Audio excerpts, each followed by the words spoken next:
Love helping your clients but hate sales and marketing, but somehow you ended up with sales and marketing responsibilities? Then this is the podcast for you. Hi, Chief Nerd Ruben Swartz here, and I spent a long time learning these lessons the hard way, and I want to help you learn them the easy way by sharing my experiences and talking with brilliant people who have figured out how to hack not just the code, but the sales and marketing process as well. Of course, as a nerdy person who hated struggling with complex CRMs, I had to create my own CRM for people who actually hate selling, which sounds like an oxymoron, but if it sounds interesting to you, check it out at Mimiran.com. That's Mimiran.com. And whether or not you need a new CRM, you'll find proposal templates and sample lead magnets to help you grow your business. Now let's get to it. Today I'm super excited to have with me Damian Thompson. Damian is the founder and chief training officer of Sales Ability, which turns small businesses into sales machines, helping founders go from do-it-all solopreneurs to CEOs. He's led sales teams in dozens of countries, coaching business owners and sales professionals to hundreds of millions of dollars in new sales. He's also lived in various places around the world, and I believe is currently in Mexico City. Is that right, Damian? That's correct. I'm in Mexico. All right. And he believes that sales is the most important skill for an entrepreneur, but the one they least want to learn. That sounds pretty familiar to me, maybe a little too familiar. Yeah. But he believes that anybody who's shown the courage to start a business has the ability to sell if they learn the right systems and methods and philosophies and so on. So, Damian, welcome to Sales for Nerds. Thanks. Appreciate it, Ruben. And Damian is not a drinker, which is fine, but I have in my glass some Chateau Rongabin. I don't know if I'm saying that right, from Puisquin Saint-Emilion. I am assuming that's somewhere near Saint-Emilion in Bordeaux. And it's a 2016 Bordeaux, and it is like a $10 Costco purchase, and it's absolutely phenomenal. So if you're near a Costco, run out and get some. Anyway, Damian, you can be the sober one and walk us through how you got into being a sales trainer.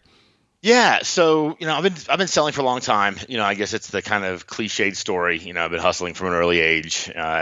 Selling newspapers back in the day when I was a kid, when actually a newspaper was a thing. Right. But I guess I'm dating myself quite a bit there. But so doing that through kind of was my first real sales job. Then when I was going through college, I was kind of selling some stuff door to door, which kind of how I learned to toughen up my skin. That's a tough gig. And then after college, I got into tech, and then so kind of my first real sales job was working in computer software and enterprise security, so Symantec, McAfee, that sort of thing. Then I spent about 15 years traveling around the world, working for big Fortune 500 software companies, generally setting up new companies, new areas. So I was kind of a entrepreneur before we called it that. So they'd send me to New Zealand, and I'd be the first person on the ground there, and I'd set up the distribution network, and I'd start selling, and I'd set up channel partners and build a team and that kind of thing. And so I did that as well as a couple of startups here and there. I did that for about 15-ish years. Then I burned the suit and tie in 2011. And said, I'm getting out of this rat race. I'm going to go do something else on my own. I'd found some people, my tribe, the tropical MBA guys and things like that. People were doing kind of building real businesses online. Back in the 2011, most businesses online were pretty shady, I guess. But, I was excited to find out that the real business is being built online and wanted to figure that out. So moved to Asia, said, I'm going to figure this thing out. Moved to the Philippines, actually. My first plan was to build this kind of outsourced sales business. Got to the Philippines, love the Filipinos, was there about 4 years. They're really good for VA work, and they're really good for the process work. But sales is a skill set that's hard to outsource. A lot of smart people have tried to do kind of outsource sales as a service, and it's challenging for a lot of reasons. And so I kind of bounced around a bit trying to figure out other service businesses. I had a content marketing agency for a while. I did kind of copywriting and some kind of lead generation on demand. But essentially, I was making my living during all those times doing sales coaching. People would talk to me and realize I had some skill set, and I would do some training through like the Odesk back in the day or Clarity.fm. And then finally, I said, hey, I'm gonna go ahead and maybe try to do this full time. And so Sales Ability was born, and rather than be one of these kind of Instagram coaches that promise the world and are they've sold somewhere for 18 months and said now an expert, I said, hey, how about if I actually spend the 20 plus years I've got in sales training and sales education and building and leading teams, and actually build a training company. And so that's Sales Ability, and we help. I say our focus is on reluctant salespeople. So again, I think probably 90% of this audience. So right. You're in the right place. Right. So, I say like they're skilled creators, right? So they've got a really strong maybe technical skill or creative skill of some sort.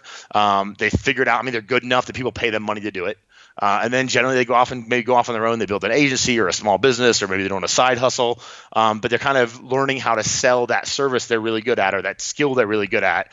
And they kind of are forced to learn how to sell because they're a one-man or one-woman band, but they never like it. And so because they don't like it, they don't treat it with the kind of respect or reverence it deserves, and they never get good at it. No idea what you're talking about. Right. So, and the thing is, I think they mistake some stuff too. So what happens is, a lot of times they'll have a modicum of success because they're passionate about what they do, right? They're passionate about the skill they have. They're passionate about the market they serve. They're passionate about their customers maybe, and that passion comes through. But what happens is, because they're kind of getting by on being the founder, CEO, selling, they're not building the systems and the processes in place to ever scale past them.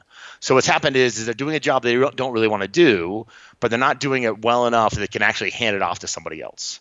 Right. And so what happens is, so when they go to do that, they do what we call the $100,000 mistake, which is they go and believe they're going to find some unicorn that's going to come in and build this thing for them, right? So they find someone who has industry connections or has experience in their industry or whatever it happens to be, pay them a bunch of money, they flounder for 6 months and fire them because they didn't do a good job. When the reality is because they set them up for failure, right? They didn't have the systems and process in place. So, what we want to do is say, hey, look, understand this is not your career. This is not your chosen profession. It's not what you want to do. But you need to get good at it enough to build the systems and processes so you can hand this off to someone else. Like 99.99% of my customers, people I work with, people I talk to, don't want to be selling anymore. They want someone else to do that for them. And they're right, because I don't think you're a quote unquote real company until revenue is coming in the door that you didn't have to touch. Right. So otherwise you're self-employed. Awesome. Self-employed is better than being employed. Right. But do you have a real company? It's, to me, that when you're a business owner, it's because you've got someone doing the work, someone selling the work, someone delivering the work, that kind of thing. Right. Where you can sit back and be a true CEO and focus on the vision of the business and growth and new markets and those sorts of things. And so maybe that's not your goal, but most people I talk to, that's their goal. They want an app. Right. Now, why do they get tripped up? Right, a lot of these people are doing things that are very complicated and difficult and creative, as you were saying, but the sales process eludes them. Right. Well, I think there's a couple of reasons. So first is they're kind of fighting an uphill battle because there's just so much bad advice out there, right? There's charlatans out there like Grant Cardone who are promising nonsense, right? 10x and all this kind of stuff, and setting up, these unrealistic goals for people. And then when they don't achieve those goals, they say, okay, I'm doing something wrong. Or there's people that aren't kind of are giving what they think is good advice, but it's not good advice for most companies. So for example, most of the loudest voices online are SaaS companies in the sales space, right? So this would be Stelly at Close, who I like Stelly a lot. Stelly's a great guy, right? Or the SaaStr guys, or Sales Hacker, or any of that. But that's a really, really, really specific market, right? Or they're reading books like Predictable Revenue. Again, Aaron Ross, clever guy. But that was a book written 10 years ago about a sales process 15 years old for literally the most interesting company in the world, Salesforce. So if you're not Salesforce, those systems and processes are probably not going to work for you. And that's what happens. So they're getting what they think is good advice because it was good advice for a specific contextual audience, but it's not good for if you're running a content agency, or if you're running a SEO business, or you're a web developer and you're trying to find new customers, or whatever that skill set of that business you built is, probably that's not going to work unless you've got the millions of dollars to throw at the problem.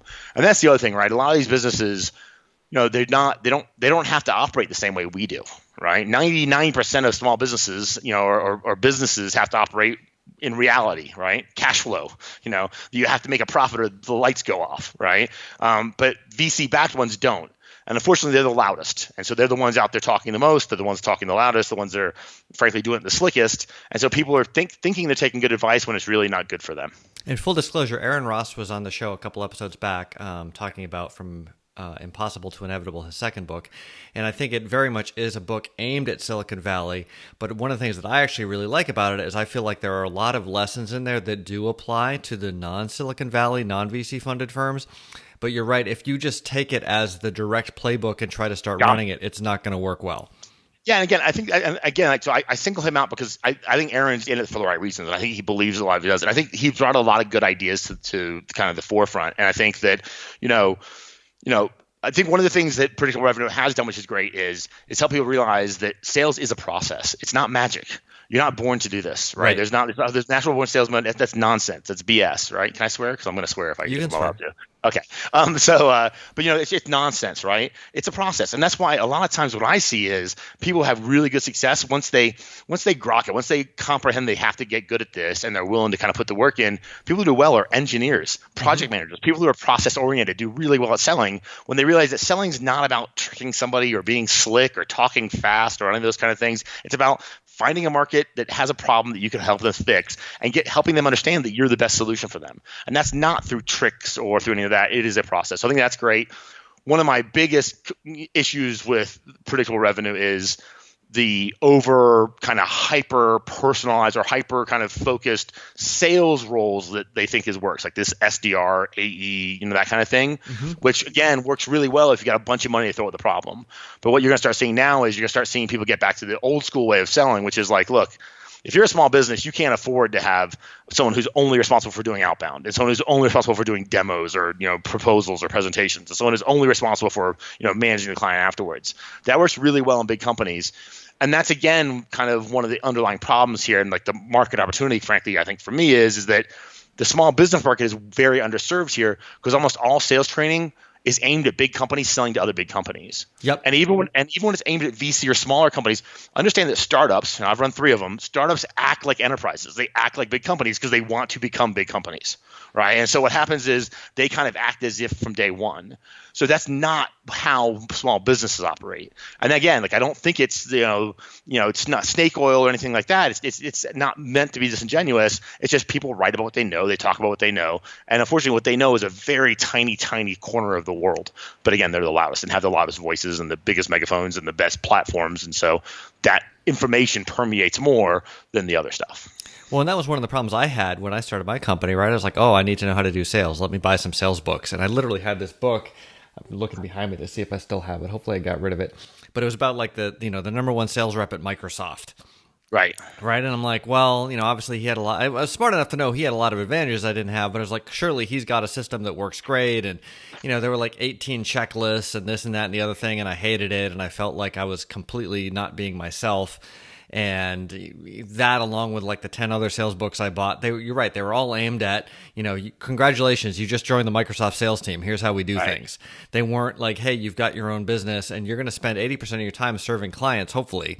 And you need to do sales and marketing the other 20% of the time. And I think actually one of the things that's interesting about, circling back to predictable revenue is one of the things that really helped me with that book and why I've had Aaron on the show twice is I would go crazy and sort of have sales and marketing in one big bucket.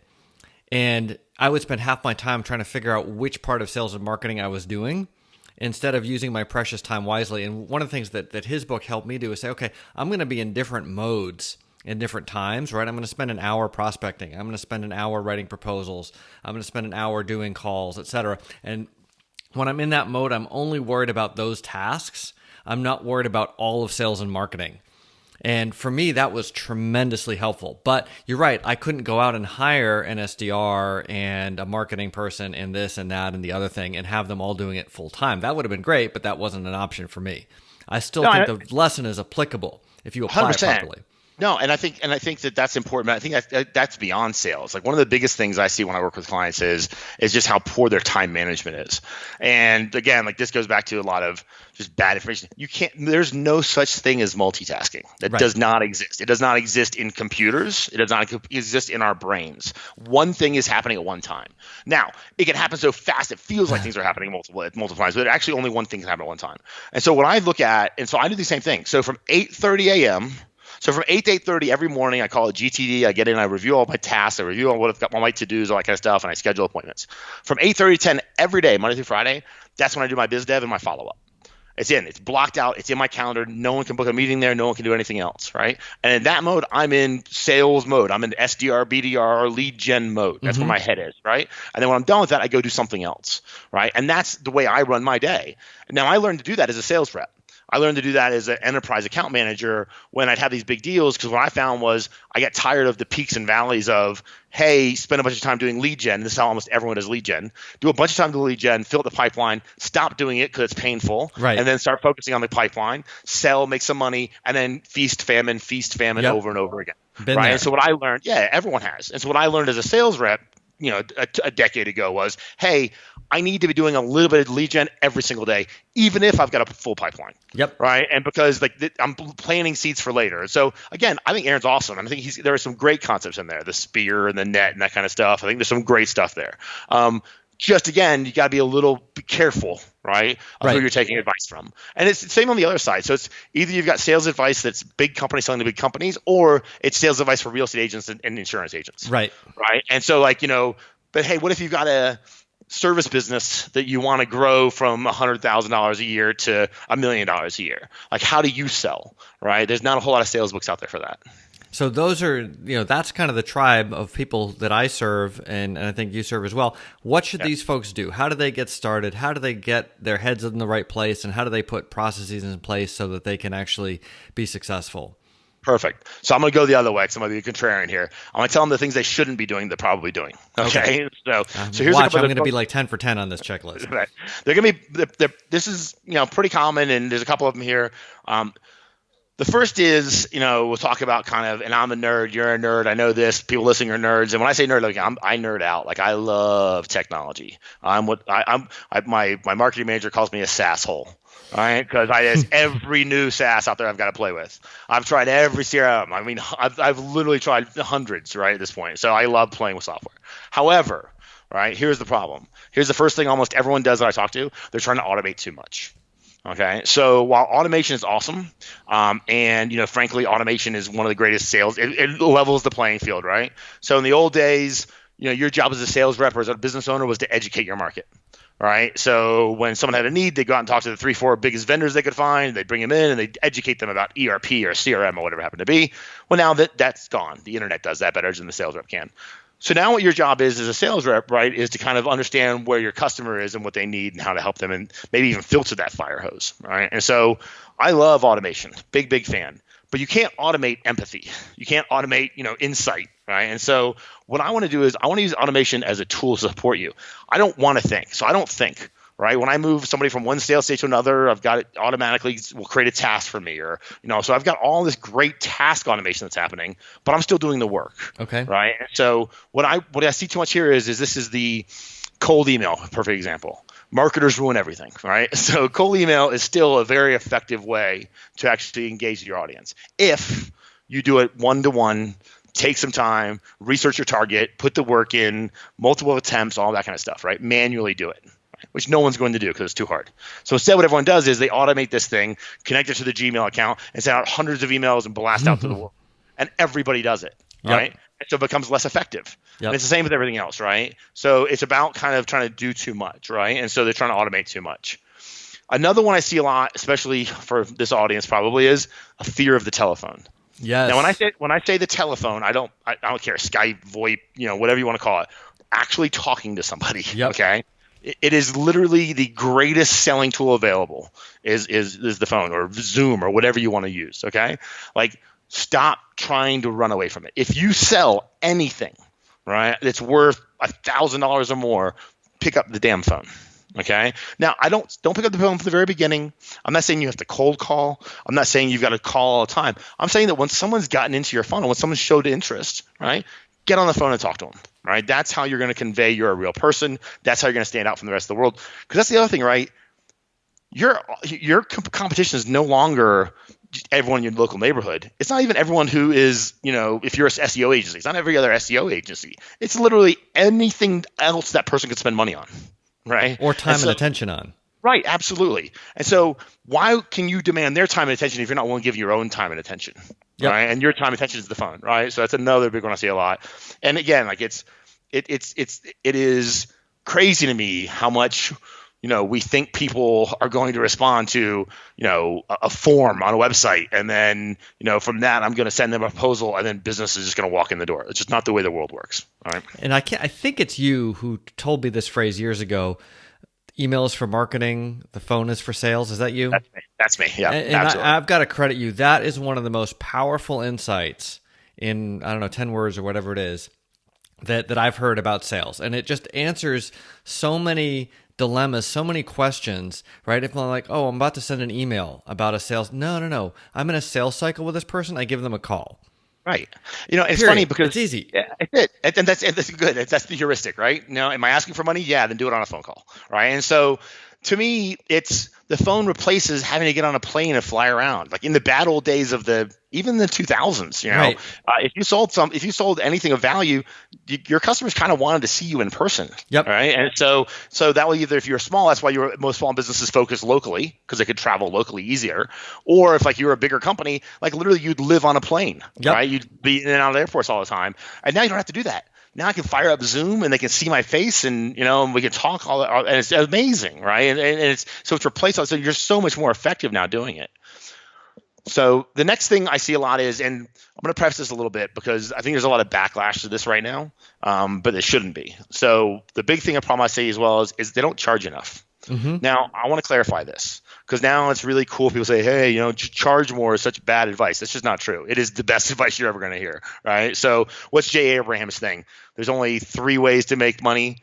You sell more of a thing, you charge more for that thing, or you sell new things to the same audience or whatever that happens to be, right? But like charging more is one thing. So either you sell more units or you charge more per unit, right? That's kind of the way this works at the end of the day. Now, of course, there's a elasticity to this supply and demand, right? Mm-hmm. But generally, that's not the real problem, not charging enough. Generally, the problem is not charging enough. People never really hit that. What happens is they have a misunderstanding about money. They misunderstand price. So they think they're going to win business. I'm a web agency. I create custom WordPress sites for somebody. And I think the way I'm going to beat the competition is to deliver on time, and under budget. I got bad news for you. That's table stakes. That's the expectation that they're going to have for every one of their suppliers, right? So, and like I use that terminology because you hear it all the time. What sets you apart? Oh, we always deliver on time and under budget. So does everybody else. And even if they don't, they say they do. Right. So who cares, right? And it's too late for the customer before they find that out, right? So they think there's some kind of correlation between, hey, I'm going to find this magical price point that people are going to say yes without me having to jump on a phone call or have to do something like that. It's just not the case. Because what I tell people is, let's say you're charging whatever, $50 an hour, and I'm saying you should charge $100 an hour. I'm telling you, getting from $50 an hour to $100 an hour is easier than getting from $0 to $1. Yep. That first dollar is the hardest dollar to separate from a customer, right? Because if they're that's their unit of, hey, I trust you enough, here's my money. Everything after that is just math, okay? And so if you can get $1 from them, you can probably get $100. And I find myself doing this all the time internally. It's funny. That's my marketing manager here a second. We're doing some pricing on some of our products, and it's like, oh, what do you think about this? $1,500 is kind of what I'm thinking, but $1,250, $1,500. He's like, if they're gonna spend $1,250, they're gonna spend $1,500. And I was like, you know what? You're right. I say it all the time, and you're right. It's 100% correct, right? So you have to believe in it, obviously, and the rest of it, but charge more, right? I think there's the Picasso story, and it's one of those stories that who knows if it's true or not, but it's a great story anyway, even if it's not true. What's the Picasso story? Yes, the story is this. So Picasso, later in his career, he's having lunch at his favorite cafe, talking to his friends. And Picasso is one of those rare artists that was very famous and very rich, right, while he was alive. Right? Doesn't happen for artists a lot, but he was. And so he's at his cafe. The waitress comes over and she's like, Mr. Picasso, I'm really sorry to do this to you. I'm your biggest fan, right? It would absolutely make my day if you could draw something for me.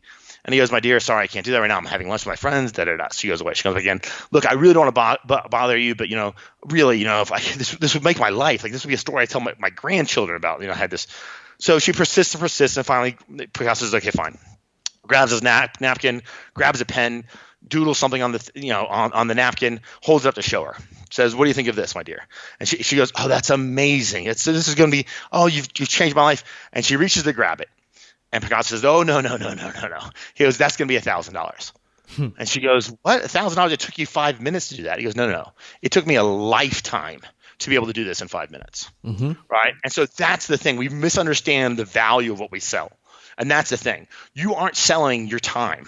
You're selling your knowledge, your expertise, the problem you're solving, the pain you're removing from them, the goal you're helping them achieve. That's what you're selling.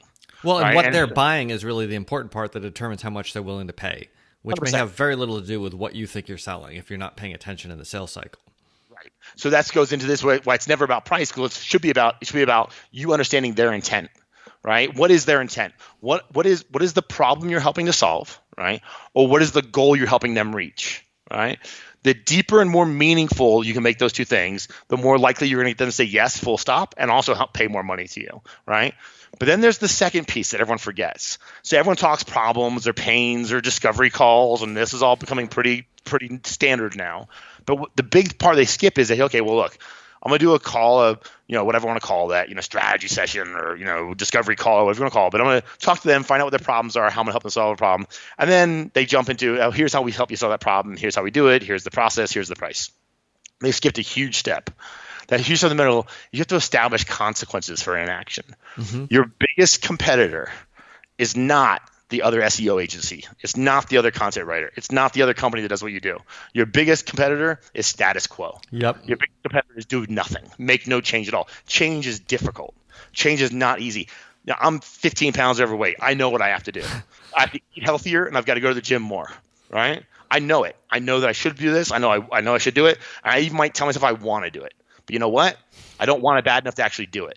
And that's because I haven't tied a consequence to it yet, right? Now, I go to the doctor, and the doctor says, Damian, if you don't lose this 15 pounds, you're going to drop dead of a heart attack, right? Now, do I get up in the morning and do I go to the gym? Yes. Do I eat better then? Yes, because there's a consequence to my inaction. You have to do the same thing in sales. So it's not just, hey, here's the problem you're trying to solve. Here's the goal you're trying to reach. It's what happens if you don't do anything? Right. If you don't, and if the answer is, nah, it's fine. My goal is just kind of wish-washy goal. Cool. You now know not to spend more time with that prospect because they're not going to give you any money. Right. If it's not a real problem, they're not going to pay you. Change comes from discomfort, right? If they're comfortable, they're not going to change. If they're comfortable if they're truly comfortable with what they're currently doing, it doesn't matter that they think they need what you want, or they've talked themselves, hey, I've been talking about, having a video testimonials on my site forever, so I'm glad I'm talking to you today, Mr. Video Testimonial Company, right? So cool, right? But if there's no real consequence of not doing it, like you're competing with everything else they're thinking about and doing. So the thing I talk about a lot is like, if you can't be, on their top 3 priority list, it's not that they won't give you money. It's just you need to start kind of classifying who you're spending the most of your time with. And this goes back to, I think, a misunderstanding, again, some I think misaligned advice. Let's call it that. And that's the power of follow up. And yes, follow up's important. Follow up's really important if it's someone you can help, right? But the problem is that we race to the follow up.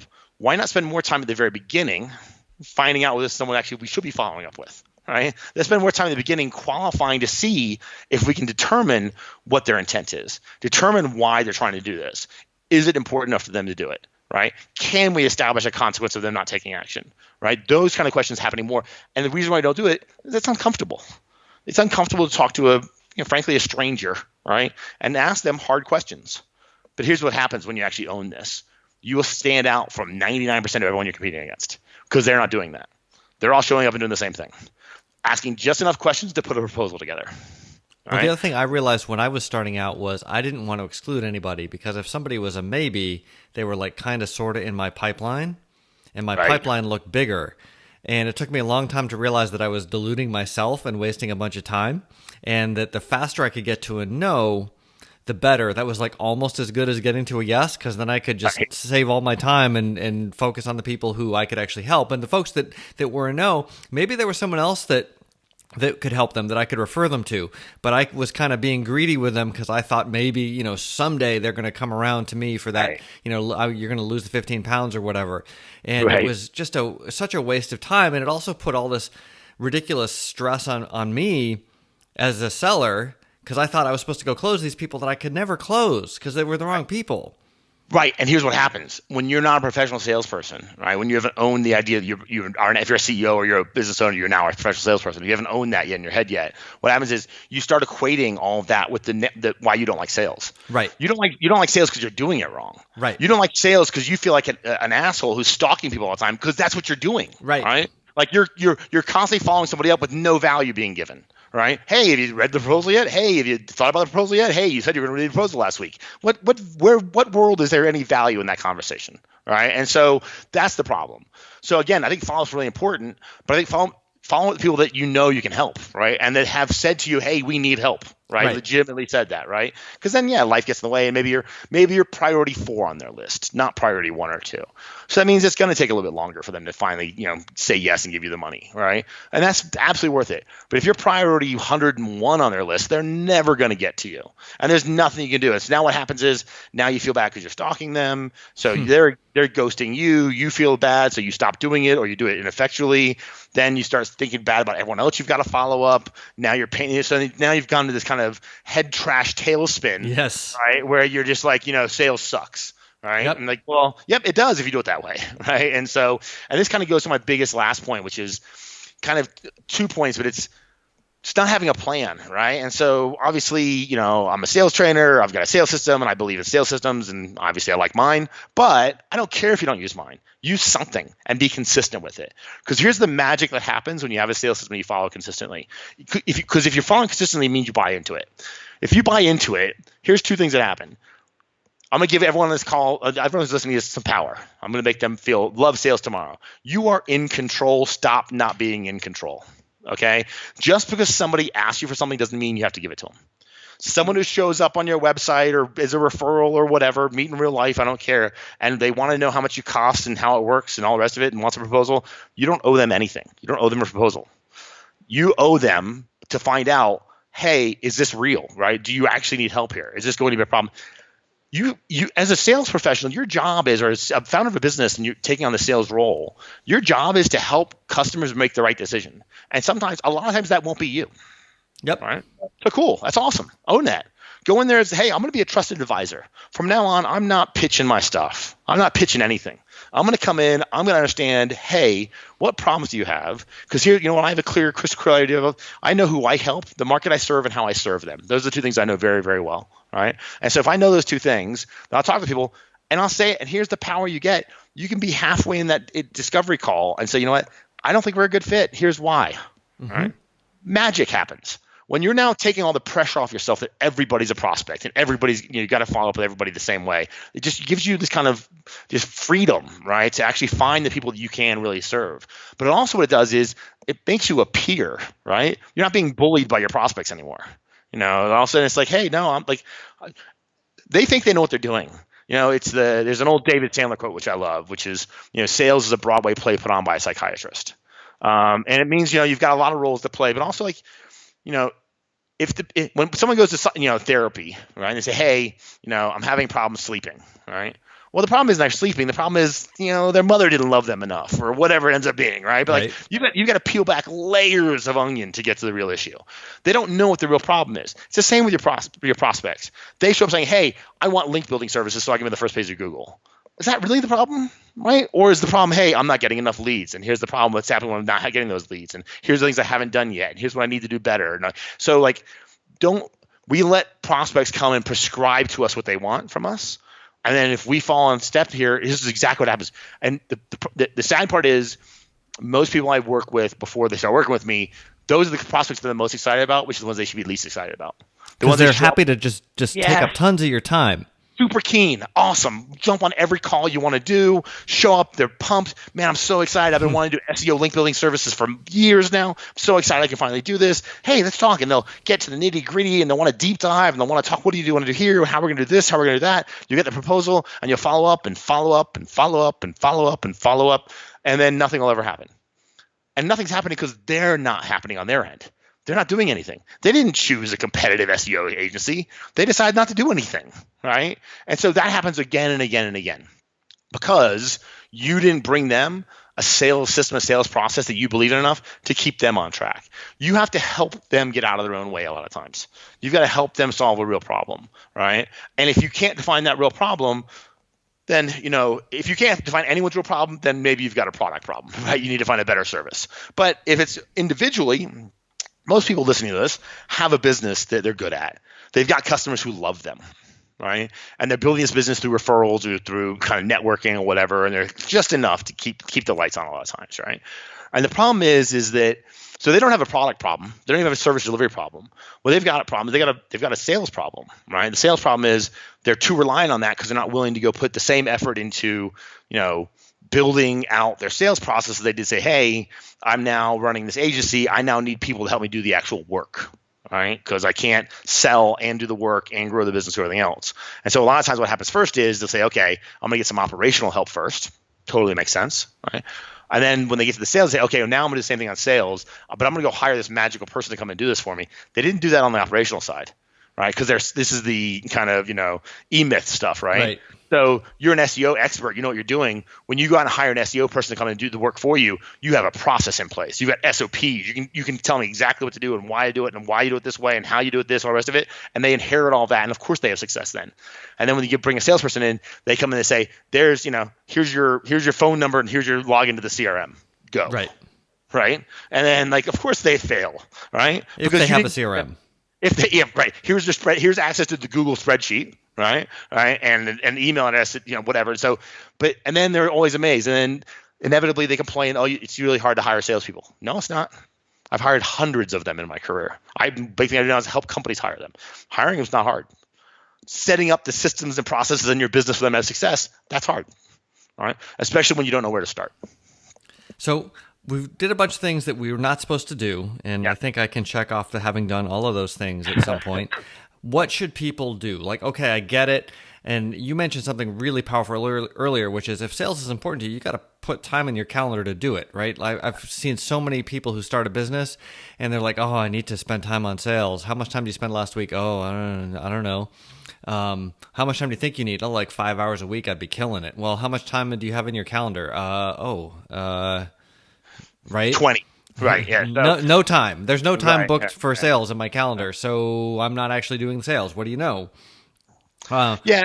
So it's a good question. So I'm going to go back to what you said at the very beginning, which is this: my central theme, the central thesis I have, my core belief of why I have this business and why it's my last business I'm ever going to run for the next 30 years, is that sales is the most important skill for an entrepreneur to learn, but it's the one they're least likely to for a bunch of reasons, and mostly it's around head trash or their misunderstanding of sales is, or them not wanting to do it the rest of it, right? Yes. And so that's my core belief, right? And so what they have to do is, like you said, it's go back to this, my 15 pounds overweight. You got to go to the gym. You got to go 30 minutes every day. You don't go for 3 hours on Friday afternoon and think you're going to get results, right? Your personal trainer can't work out for you, okay? You can't go hire someone to do the hard work for you. You've got to do the hard work first, right? And figure it out and learn it and then turn into a process and a system and go from there. So I'd say the biggest thing is this. The biggest takeaway I would say that kind of the thing that should last through your entire selling process is this. Is you have to, ask decisively. And what I mean by that is you have to have a clear next step that you want to happen, and then you have to ask for that next step to happen, right? So for example, and again, like all great advice, it seems really simple, but it's hard to actually do. So this is what that means. When you have found someone, they've entered your funnel somehow, you've done outreach to them, they've come into your inbound or whatever, right? And the first ask is usually pretty easy. Hey, here's what we do. We're going to jump on a quick 20-minute call. I'm going to ask you some questions. You're going to ask me some questions. We're going to see if we're a good fit or not. Fantastic. That's a great decisive question. You've got a goal there. When you're at the end of that call, you need to know what your next decisive step is. Yep. Right? Now, in my world, what I generally tell people is that there should be a second step, and that should be a proposal of services. But don't just send the proposal, deliver it live. Again, you're asking for thousands of dollars generally if you're in a service business. All right. Don't just send a proposal, do a proposal review. All right. And that should be your decisive next step. Hey, Bob, look, I appreciate your time. We've gone 22 minutes. I'm 2 minutes over. I owe you 2 minutes. No problem. Here's what's going to happen next. What's going to happen next is we're going to get together. I want to share with you the draft of my proposal because I want us to review it together before I send it to you, because I know once I send it, it's hard for me to change it, right? So why don't you do this for me? Go ahead and open your calendar up. Let's find a time in the next 3 or 4 days that works for both of us, and we can walk through this proposal. What day looks best for you when you look at your calendar? That's how you ask a decisive question. It's not, hey, would you mind getting together? Maybe we can take a look at a proposal. And you need to be decisive, and you have a clear step. Now, here's the thing. In order for this to work, you need a process that you believe in, and you know what the next step is going to be. On that presentation call, you do your proposal presentation. Cool. Now, you're going to send the proposal to them after the call. Absolutely, no problem. What do you want to ask for them on that call? I'll always ask for the business on that call. All right? I'll ask for the business right now. I'm not going to always get it, but I'm going to ask for it every time. Now, when they don't give it to me, if it's a clear no, cool. We have a conversation about why it's a no. And then if I say, oh, this is a real no, cool. Thank you for your time. That's fine. If it's a think it over or anything in the middle, have a decisive next step. Awesome. Bob, you said you want to think it over. We talk about what that actually means. When you say think it over, what is that? Da, da, da. What would help you make a yes or no decision? Because a no is almost as good as a yes. What's horrible is a think it over, right? And so what would help you? Would it help you if I put you in touch with one of my reference clients? Would you like to read a testimonial or two? How about I send you some information about this? How can I answer this question? Whatever it is, right? And they say, yeah, if you could give me A, B, and C, that'd be great. Fantastic. Here's what's going to happen next. Go ahead and open your calendar. We're going to grab 15 minutes for us to go over these 3 things I'm going to put together for you in the next 3 or 4 days. I'm always going to ask for a meeting until I get a yes or a no. Here's why. You said it earlier, and it's perfect. Until someone gives you money, the most valuable thing they're giving you is their time and attention. Frankly, even when money's involved, the most important thing they're giving you is their time and attention, right? It's the one finite resource we have, right? If someone is not willing to get onto a phone call with you for that next step, do you think they're going to give you thousands of dollars? Probably not, right? And so this is a great test. Right. I works a lot when people sometimes people buckle when I tell them, look, I want you to do at least 2 calls, not just 1 anymore. Right. That first call is all about them. We're going to find out what their problem are, figure out their intent, try to establish some consequences, understand what's going on. Then we're going to set a second call. We actually go talk about us, the product, the process, the price, that kind of good stuff. When someone buckles, when a prospect doesn't want to do that second call, right? Okay. I now know something. I know this customer is not very real. Like they're a bad person. Right. But if they're not going to get on a call to talk about how I'm going to solve this problem for them, that problem's not important enough to them, period. So it doesn't matter what I do. There are no magic words. There's no magic proposal template. There's no magic anything I can do to get them to say yes if they're not going to give me 20 minutes of their time. All right. And so that's what I use. So I use that as my test. I use time and attention as a test to see how real this deal is. To the point that when you get later in the selling process, I love selling in 21st century because you know who wins? The most honest. And so what that means is I have honest conversations all the time. So I have, when someone tells me that, I'm like, hey, Ruben, I got to be honest with you here. Generally, when someone we're at this stage and someone doesn't want to meet with me again 15 minutes later, it's because they kind of already know this is a no, but you're trying to not hurt my feelings. All right. You think telling me no is going to hurt my feelings. I would much rather a no right now than me to start stalking you and emailing you and calling you and following you up and all the rest of it. Like just, if you don't want to work together, that's fine, not a problem. Just is that what you're doing here? Is that kind of what it is? Give them the ability to say no to you, right? Yep. Give them permission to say no to you. Now, when they say no, don't just accept the first no, right? It's sales, right? So when they say no, find out why it's a no, right? Totally understand it's a no.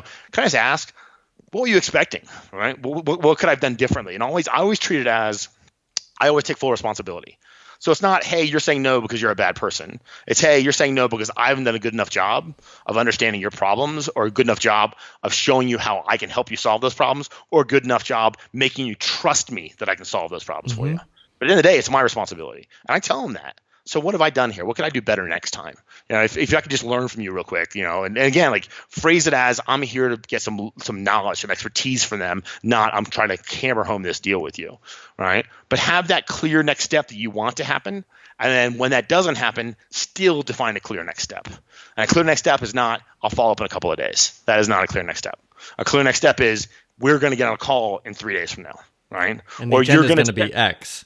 Right. And we're going to talk about these 3 things you want to do. In the meantime, I'm going to connect you with one of my current customers so they can be a reference for you. I'm going to send you that document you wanted to see, and I'm going to put together the answers to this third question you have. And that's what we're going to discuss on this next call. That's awesome. And I think one of the things that I noticed was when I stopped trying to be a, number 8001 Microsoft sales rep, pressuring people, and I tried to give people an out, like, hey, this doesn't seem super compelling. I see a lot of people who have much worse than you. Are you sure you want to take action on this? And it's not that I don't want to work with them. It's just like I'm just telling them what I see. And they either say, oh, yeah, you're right. We're just kind of exploring. Let's talk in a year. That's fine, right? I've now saved a year of follow-up. Or They're like, well, actually, the real deal is X, Y, and Z. And if we don't fix this by whatever, oh my goodness, here's all the terrible things that are going to happen. And because I've given them an easy out to say no, they can, 1, say no, which is awesome, as you've discussed, or 2, because they don't want to change either, right? They don't want to go to the gym, but they're like, this guy's not forcing me to go to the gym. I've got to go to the gym if it's actually important to me. And they start talking themselves into change, which I think is super powerful. not just in a sales context, but in a life context, right? Like they're not doing it because they're getting pressure from me. They're doing it because they really need to do it. Yeah, 100%. And I'll leave one last thing, a piece of tactical advice that I think that most people love when they hear it for the first time is this. Here's the question to ask. On a scale from 1 to 10, and you can't say 7, okay, how important it is to you to solve this problem? How important it is to you to achieve this goal, whatever that happens to be? Make them give you a number. If it's a 6 or below, cut them loose. Now, don't hang up on them, right? If they say it's 6, say, Ruben, that's interesting. Generally the people I work with to get the most results are 8s or 9s or 10s, frankly, right? They're 8s and 9s on the way to 10, right? If you're a 6 or below, generally that means it's important, but not important enough to really get your time and attention. And while, of course, money's going to change hands, it doesn't matter how much I charge you, whether it's $1 or $1 million. If it's not a big enough problem to you, you're not going to invest the time and attention it's going to require to get this right. Yep. Is that fair? And is that fair?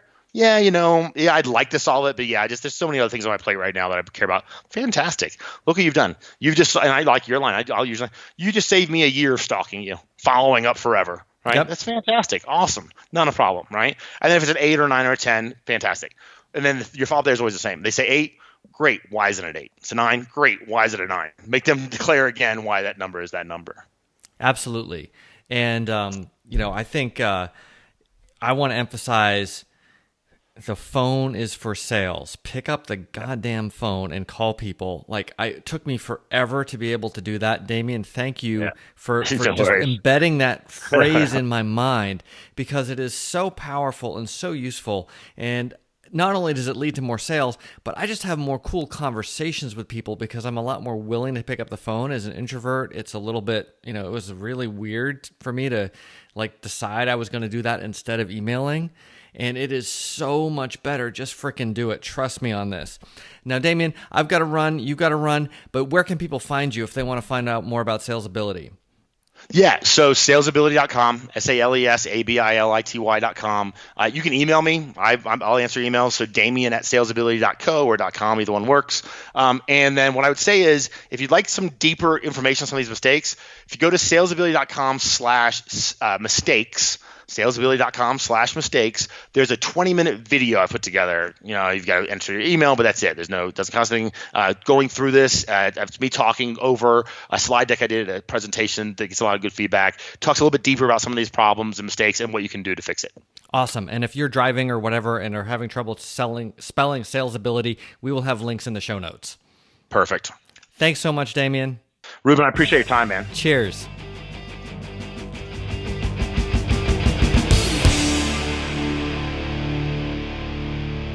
Thanks for listening. If you have a friend who would benefit from this episode, please pass the word along. Have a friend who wouldn't benefit, but you haven't talked to in a while, give them a call. iTunes reviews are great to get the word out and help me create the show that's most useful to you. And if you're frustrated with your sales and marketing process or lack thereof, check out Memorin, the CRM for people who hate selling. Until next time.